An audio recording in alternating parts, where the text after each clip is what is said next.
Assalamualaikum warahmatullahi wabarakatuh. Sebelumnya, video ini dibuat untuk memenuhi tugas ujian tengah semester pada mata kuliah Sejarah Pendidikan Islam, Learn History, Live Victory. Nah, saya Hanifah. Pada kesempatan kali ini, izinkan saya untuk membahas dua lembaga pendidikan Islam yang sangat berpengaruh dalam sejarah, yaitu Madrasah Nizamiyah dan Al-Azhar. Yuk, simak singkatnya. Baiklah, kita akan mulai dari pengertian sejarah pendidikan Islam. Nah, secara umum, sejarah pendidikan Islam adalah studi tentang perkembangan pendidikan Islam, yang dimulai dari zaman Rasulullah hingga saat ini. Sedangkan menurut para ulama, sejarah pendidikan Islam memiliki berbagai pengertian. Ada beberapa pengertian. Yang pertama tuh menurut Al-Attas. Beliau merupakan seorang cendekiawan muslim. Nah, menurut beliau, sejarah pendidikan Islam adalah studi tentang bagaimana Islam telah membentuk dan mengembangkan sistem pendidikannya sendiri yang berbeda dari sistem-sistem pendidikan lainnya. Yang kedua yaitu menurut Abul A'la Al-Maududi, seorang pemikir Islam. Menurut beliau, sejarah pendidikan Islam adalah studi tentang bagaimana Islam telah memberikan panduan dan arahan untuk pendidikan, baik dalam hal tujuan, metode, maupun kurikulum. Dan yang ketiga, menurut Muhammad Iqbal.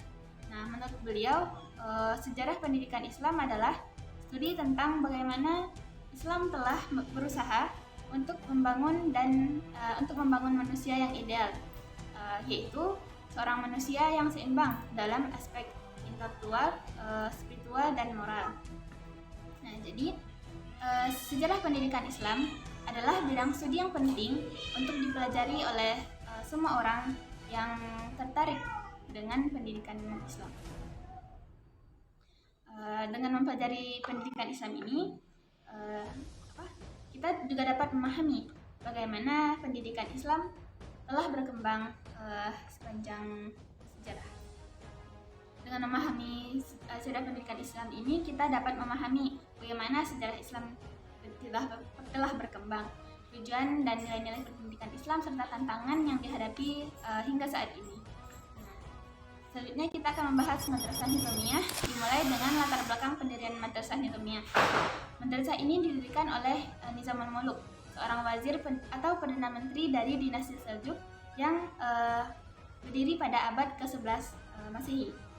Madrasah Nizamiyah didirikan di berbagai kota besar seperti Baghdad, Nisapur, dan Isfahan.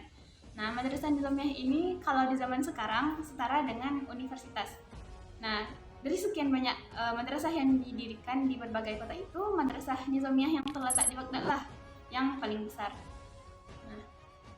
Madrasah Nizamiyah ini menjadi model bagi banyak lembaga pendidikan lainnya di dunia Islam.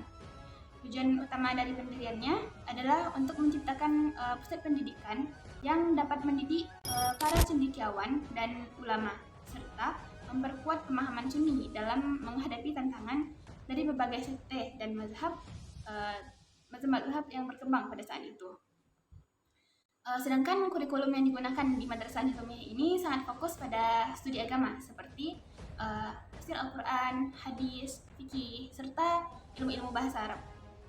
Sedangkan metode pengajaran yang dilakukan di madrasah ini melibatkan ceramah dan diskusi intensif antara murid dan guru. Oke, selanjutnya kita beralih ke Al-Azhar. Al-Azhar didirikan di Kairo, Mesir oleh dinasti Fatimiyah pada tahun 970 Masehi. Nah, awalnya Al-Azhar didirikan untuk sebuah masjid. Namun seiring berjalannya waktu, tempat ini berkembang sebagai tempat pusat pembelajaran dan universitas yang terkenal di seluruh dunia. Al-Azhar dikenal sebagai benteng pendidikan Islam dan tetap menjadi salah satu universitas tertua yang masih beroperasi hingga saat ini. Nah, keren bukan? Nah, tujuan dari didirikannya Al-Azhar ini lebih luas jika dibandingkan dengan Nizamiyah ya.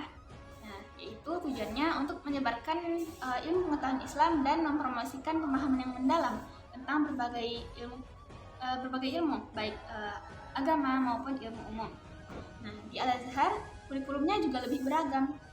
Selain studi agama, mereka juga mengajarkan matematika, astronomi, logika, serta ilmu kedokteran dan ilmu-ilmu lainnya. Nah, metode pengajaran di Al-Azhar juga melibatkan ceramah, debat, serta penelitian. Banyak tokoh-tokoh yang terlibat dan lulus dari dua lembaga ini. Dari Madrasah Nizamiyah, kita mengenal Imam Al-Ghazali.